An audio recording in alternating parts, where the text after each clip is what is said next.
Today we're going to be tearing apart my 2JZ GTE that we actually just got in last video. This engine's going to be going into my STI over there once we get it built and ready to go. So I've never torn apart a 2JZ before. I've built 13Bs, I've built 4G63s, EJ25s, EG33s, a ton of different engines. So I'm expecting this to not be much more difficult than any other engine I've done in the past. It's an inline six, it should be pretty straightforward. Now if you're new here, the 2J is going in the Subaru. What I had in the Subaru before was a built EG33 from a 95 Subaru SVX. We're making around 980 wheel horsepower, 800 something foot-pounds of torque, and we just kept running into small problems with the engine. I decided to pull the plug on it because financially it just didn't make sense to keep throwing thousands of dollars into it every sub 1,000 miles. Now, if you've been around for a while and you're one of the people that are hyper fixating on the fact that I'm putting a Toyota engine in the Subaru and you think it's blasphemy and all this other stuff and you think I'm done with Subarus forever, stop it. That's just silly. We're not doing that. You guys should know me by now. I always end up getting more Subarus in the future. It's just for what I'm doing with the STI. The 2JZ is a more dependable engine for what I want out of the car. It's what's going in the car. Let's just get past it at this point. So I'm excited to start tearing this thing apart. Let me show you guys the engine real quick and then we'll start tearing it down. This is a 2JZ GTE VVTi out of a Toyota Aristo. I unfortunately do not know the specific year for it, but it really doesn't matter what year it came out of. So I've already got our ETS single turbo manifold on here. I have a Precision 7675. I don't think that's the turbo I'm gonna be keeping on this engine, but we're building the motor, so I mean the motor will be able to take whatever that turbo throws at it. So I've already ordered connecting rods, pistons, bearings, ordered the thrust washers, all that fun stuff to be able to build the bottom end of this motor. I am gonna have to find a local machine shop to be able to bore and hone out these blocks because I am going one step bigger in piston size, so that way we can get a good seal with the rings. We are gonna have to get a fluid damper ordered for this. I am gonna have to get a replacement OEM oil pan because that one did get smushed in transit. But aside from that, all we really got left to order to build this motor is the internals for the heads, which will be cams, springs, retainers, valves, all that fun, head studs, the whole kit and caboodle for the cylinder head. So the goal with this engine, probably to start things off, will probably be between 700 and 800 wheel horsepower. After that, we'll get the car dialed in, get all the little problems figured out with it, and then go from there. Go ahead and get this turbo up and out of the way. Exhaust manifold should just be on here hand tight, I believe. Yeah. So I pulled the twin turbos off last video. For our intake manifold here, it looks like this is in two pieces. We have an upper intake manifold and a lower intake manifold. A lot of these older cars have something like that. My 13B's factory manifold had something similar. So we'll go ahead and get this upper manifold off. It looks like it's already disconnected from everything from when I tore it apart a little bit last time. So we should just be able to zap out these 12s, get this thing off here, undo the dipstick, and then get down to the lower manifold.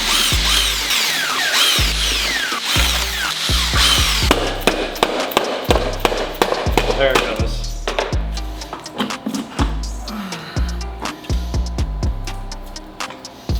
Why they siliconed it, I have no idea.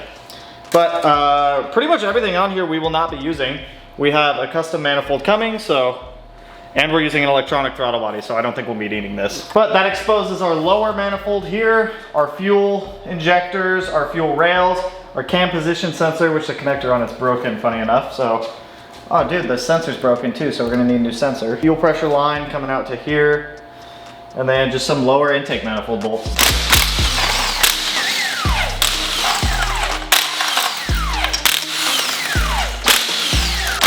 Do I need to take this fuel rail off? Right under this little bracket here for these two injectors. There's a little 12 right there. I'm just gonna take all these off. I don't really know if I need to, but first time tearing it down, so why not explore it a little bit, right? Well, we should be able to pull the fuel rail out. Look at that.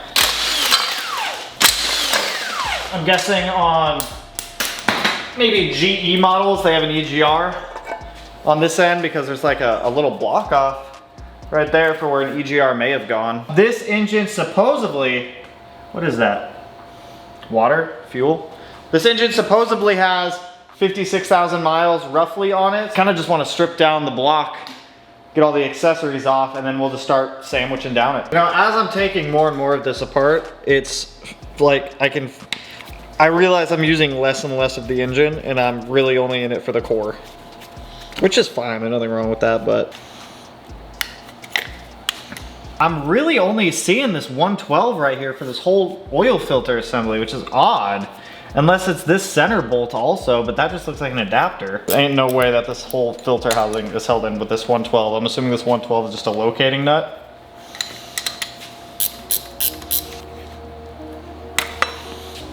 There we go. Oh yeah, it is. It's just the center nut. There we go. There's our oil filter housing.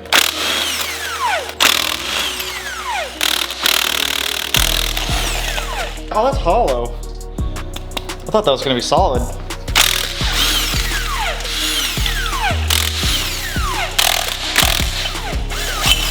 Go ahead and pull off our water pump pulley here.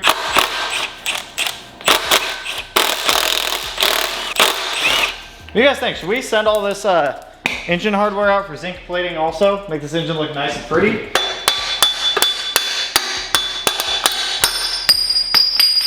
A little bit rusted on. I mean, this is just the cap for it, so I mean, we can put that back on if we wanted, but I feel like these are two things that we will want to hold on to.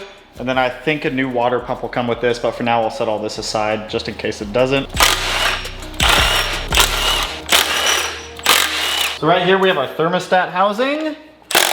Might be a little bit of water left behind it, we'll find out. There it is. Old thermostat. Yeah, the whole inside of the engine is a little bit rusty, so we'll have it all cleaned at the machine shop when it goes there to get the cylinders bored and honed. I need to find someone with a torque plate locally who can do that. I don't know if people use torque plates on these engines when they go to bore and hone them, but I'm assuming that they do.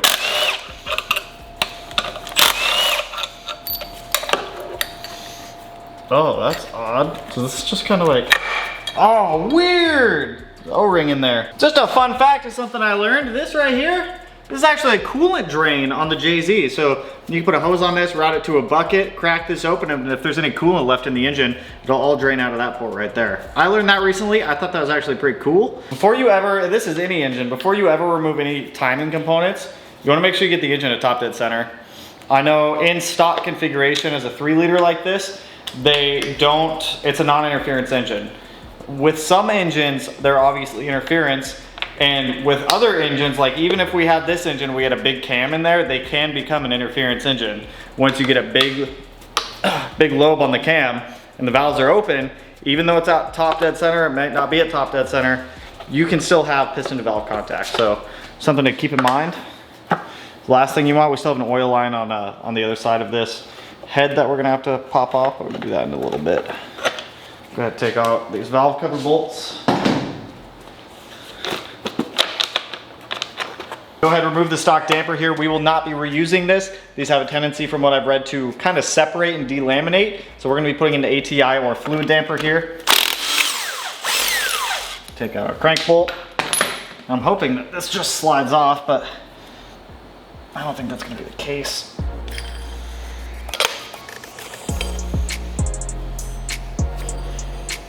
Alright, so we can go ahead and get these guys kind of set up in there.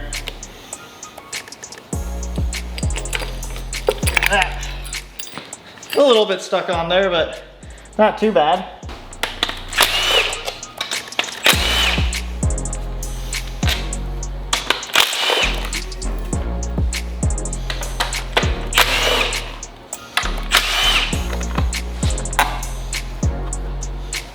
They did, oddly enough. Okay. Okay, it all makes sense now. Maybe I didn't need to take the pulley off, but I did anyways. There's our timing belt, or our serpentine belt tensioner, which I think I'm gonna buy a new one. Seems like a service item, but I'll keep it for now. And then I think this guy will come off. Yep. We wanna go ahead and make sure that we get, oh, what is that? That's fun. Is this supposed to be like locked in somewhere, or is this just spin? Because that doesn't seem right. We wanna make sure that we are in time, so we're gonna go ahead and put in our crank pulley again, so we can spin the engine over as needed.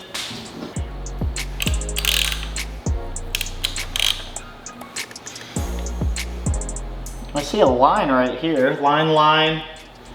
Oh, that's it. Okay, so line, line, line, line, line, line. Our cam gears right here, we've got a line and a hump, a line and a hump. Now this VVTi gear, I'll probably replace this just because I'm picky and I don't want a rusty VVTi gear on here because I want this thing to look fresh and new. So we'll probably replace all this. These I'm hoping aren't too bad to get off, kind of like Subarus are, but we'll find out once we get there. For now, let's go ahead and get timing off. So this is our tensioner, or then our tensioner is pushing up on this, which is pushing into that. So maybe I just undo the tensioner first. Oh yeah. There's our tensioner out of there. I don't know if this is what I'm supposed to take out. We're we're figuring it out as we go. Pretty sure that's what we take out because that looks like, yeah, that's part of the oil pump. All right, cool. So idler's out. That can go in the trash. We can get our water pump off now.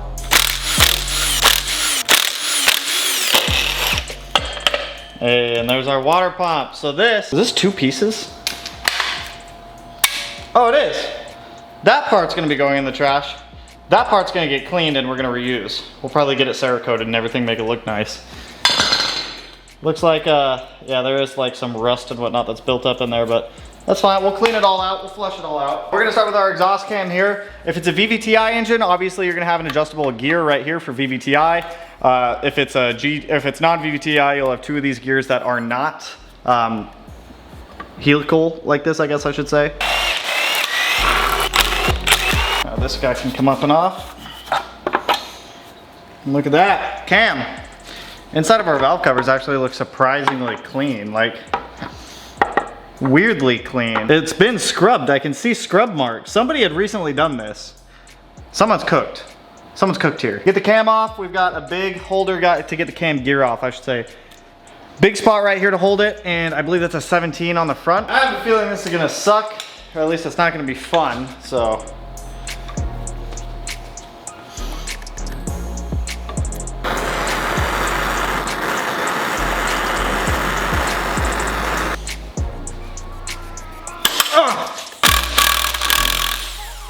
Worked. All right, cool. I like that. She's off. There's our exhaust gear.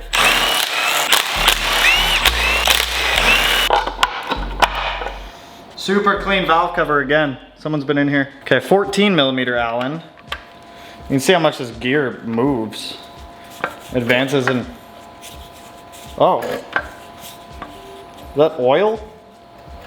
I think it's oil that I hear moving.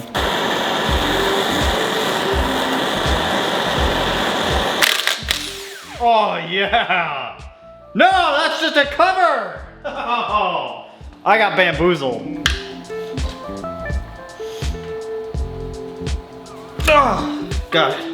Woo! I hate 10mm Allens for cam gears, dude. I've had such bad experience with these in the past on literally any engine. Any engine that uses these, I've always been bamboozled. I've always been duped. All right, so this gear we're not reusing. This is just gonna go in the trash. We're gonna just replace the VVTi gear. Now this upper timing cover should come off. Then we can start getting the cams off, and those, you gotta be, from what I've read, you gotta be a little bit gentle with the cams. I need to get the VVTi solenoid out of the way though. For the VVTi solenoid here, we've got what appears to be 110 that holds the hard line down, and then looks like, what the hell are those? 19s, 22s? Those are big. Got one there and then one on the block. All right, look at that. Making progress. Should I replace the VVTi solenoid? This one also has a filter in it, but I'm not gonna stress it right now. Should we replace the solenoid? I feel like since we're already here, we might as well. I should just treat this as an engine rebuild. We're not reusing these cams, but it is good practice to just get this in my mind that there is a very specific sequence so we don't break a cam. We're gonna have to do all of these very slowly. 2, we got 1, 2, 3, 4, 3, 4. So 3, 4, 3, 4, 5, 6, 5, 6, 7, 8 is right next to him, so 5, 6, this one's gonna be 7, 8, 7, 8, 7, 8, 9, 10, 9, 10, 11, 12, 11, 12, and then it's these ones. 13, 14, 13, 14.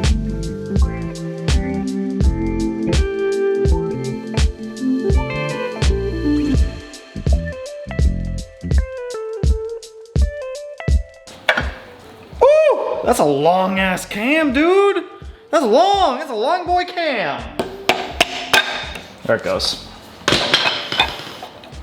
There's our exhaust cam. We got our head bolts, which, what even are those? Are those torque bits? Looks like number one is right in the middle right here. Luckily, it's like not nearly as bad on this as it is Subaru. Number two is right above it. Ugh.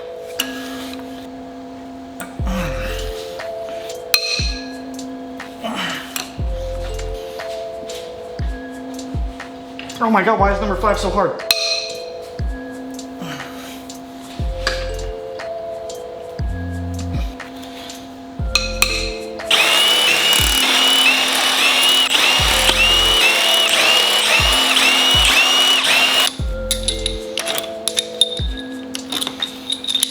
Come with me. Oh, this head gasket looks like it's seen better days too, so you know, it's probably a good thing that we're coming in here and doing all this. It still looks like it was usable. Just 1 and 6, 2 and 5, and then 3 and 4. That's neat. So I feel like we should, I don't know, should I have this surface of the block milled? Should I have this surfaced? Or should I just hit it with Scotch-Brite? Obviously they're gonna bore and hone it, so when they bore and hone it, should I have them surface it? Is that like a Jay-Z thing to do? I've had one iron block and that was my 4G63, so I'm new to it. I'll do a little research on it, but cylinder walls all look phenomenal. Now comes the fun part where we can take the oil pan off, the girdle, and then start getting all these rods and pistons out of here. Oh man, look at that. It just wipes it. Give me a rag real quick. Bro, you can't tell me that doesn't look new still. This is why we're gonna get a new pan. We'll check the pickup. If the pickup doesn't look damaged, we'll run the pickup, but the whole center of this pan is just smashed in. So looks like a whole bunch of 10s going around it, and pop that guy off if I can find where I put my 10.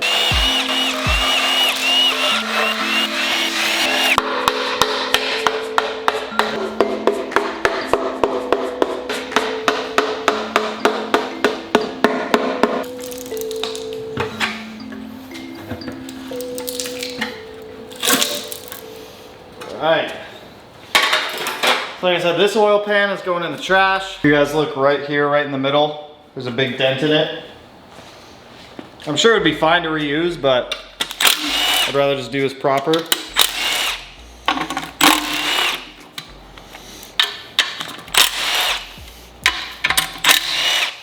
Oil level sensor that we're not even reusing, but need it to seal up the girdle. So we'll put that in the keep pile. Oil back. Ooh. Ooh, brother.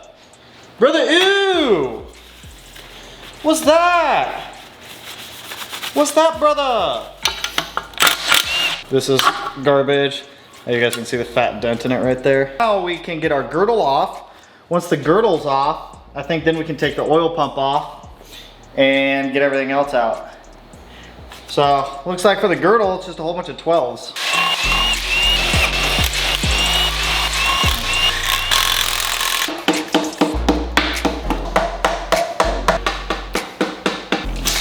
There it is. There's our girdle. These are some beefy connecting rods. I ain't gonna lie, man. This is a big ass crankshaft too. Let's, what should we do next? Oil pump or connecting rods? Let's do connecting rods and we'll get oil pump off. Connecting rod caps, we'll take these off. We'll just go down the line and then we can just push the rod and piston out the bottom.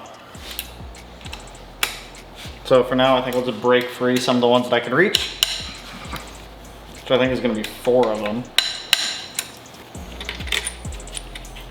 This has honestly been like the easiest engine I think I've ever torn apart. We can't, damn, dude, these are some beefy caps.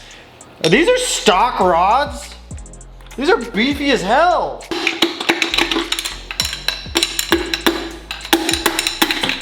Really, crank's looking good, which is always a good sign. I'm not expecting the crank to look bad or anything like that, so there we go.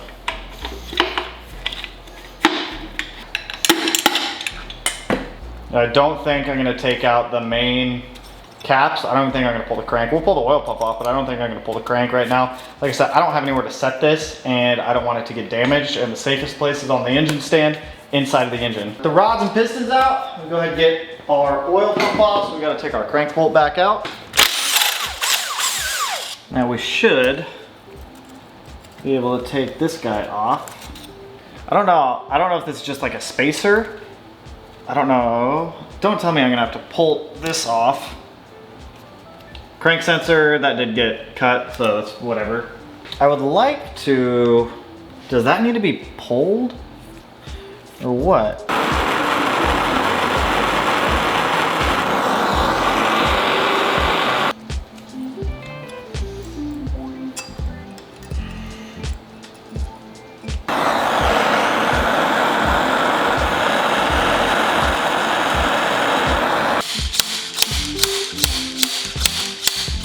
There it is.